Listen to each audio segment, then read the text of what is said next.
अकेली एमी ने यहाँ एक नया प्रेमी पाया है। हालांकि वह मर चुका है, लेकिन उसका व्यवहार एमी के लिए बहुत भावुक था। फिर भी एमी ने इस बारे में ज्यादा नहीं सोचा। एमी की आंखों में उसकी भावनाएं अब ठंडी पड़ने लगी थी। जिसे लोग प्रेम कहते हैं, वह अब बहुत दूर जा चुका था। पुराने सपने फिर लौटे, पर वे केवल उसकी अपनी कल्पनाएं थी। शायद उसने उस व्यापारी से जो कहा था वह बस एक हल्का सा वाक्य था। क्याओ एयर वहां पहुंची। वह अपने साथियों को याद कर रही थी। उसने नक्शा निकाला और पाया कि उस पर गुस्से और संघर्ष से भरे शब्द लिखे हैं। फिर भी उसके साथी हमेशा इसी तरह उसके साथ रहेंगे। कियाओ एयर बहुत भावुक हो गई। उसने रेडियो के जरिए अपने साथियों से संपर्क किया, लेकिन उस पर फिर से राक्षसों ने हमला कर दिया। कियाओ एयर ने अगले दिन निकलने की योजना बनाई। संयोग से कियाओ एयर ने देखा कि कप्तान द्वारा तैयार किया गया खाना वास्तव में जहरीले मेवे थे। इसमें जरूर कोई साजिश थी। वह जल्दी से एमी के पास पहुंची, पर तब तक बहुत देर हो चुकी थी।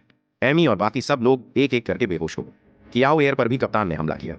अगले दिन जाकर सब धीरे धीरे होश में आए। कप्तान ने सच्चाई बताई। कोई सुरक्षित द्वीप था ही नहीं। वह तो सिर्फ इस बहाने से लोगों का विश्वास जीतना चाहता था, ताकि उनके सामान को लूटना आसान हो जाए। उसकी नौका सच में चल सकती थी, लेकिन वह ईंधन से नहीं चलती। कप्तान ने जंजीर से बंधे एक केकड़े का उपयोग किया था, जिसे वह रेडियो से नियंत्रित करता था। एमी और बाकी लोग वास्तव में उस केकड़े के लिए तैयार किया गया भोजन नहीं। वह विशाल केकड़ा समुद्र से बाहर निकला और सीढ़ियों तक आ पहुंचा। एमी ने अपनी बेड़ियां खोलने की पूरी कोशिश की और कियाओ एयर को बचा दिया। अपने साथियों की रक्षा के लिए एमी कप्तान के आदमियों पर झपटी। एमी अब कमजोर थी और बूढ़ी भी। केकड़े को रोकने की जिम्मेदारी अब कियाओ एयर पर आ गई थी। कप्तान ने बटन दबाया और बिजली के झटके से केकड़ा उग्र हो गया। ऐसे में अचानक वह लड़का आ गया और केकड़े का ध्यान अपनी ओर खींच लिया। लेकिन लड़के के साथ होने पर भी केकड़े से निपटना मुश्किल था। उल्टे लड़का कप्तान के आदमियों का निशाना बन गया। सौभाग्य से एमी ने समय रहते कदम उठाया और कप्तान के आदमियों को भ्रमित कर दिया। बम सीधे केकड़े पर जा लगा। कप्तान थोड़ी घबराहट में एमी को घूंसा मारकर भागने की कोशिश करने लगा। तभी घायल केकड़ा पागल हो गया। कियाओ एयर, जिसे पकड़ लिया गया था, अब केकड़े का भोजन बनने वाली थी। उसने जल्दी से एमी से कहा कि वह ग्रेनेड उसकी ओर फेंक दे।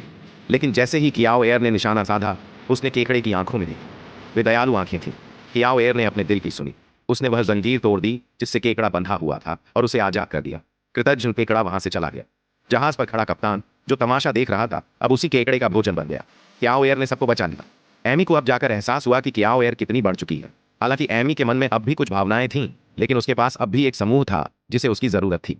कियाओ एयर ने फिर से आगे बढ़ने का निश्चय किया। एमी ने कियाओ एयर से वादा किया कि वह उसे जरूर ढूंढ निकालेगी। कियाओ एयर सफलतापूर्वक बेस पर लौटी और अपने बचे हुए साथियों को पाया। कियाओ एयर ने निर्णय लिया कि वह उन्हें लेकर हिमालय पर्वत जाएगी। साथ ही उसने रेडियो के माध्यम से अपना अनुभव पूरी दुनिया के साथ साझा किया। वह चाहती थी कि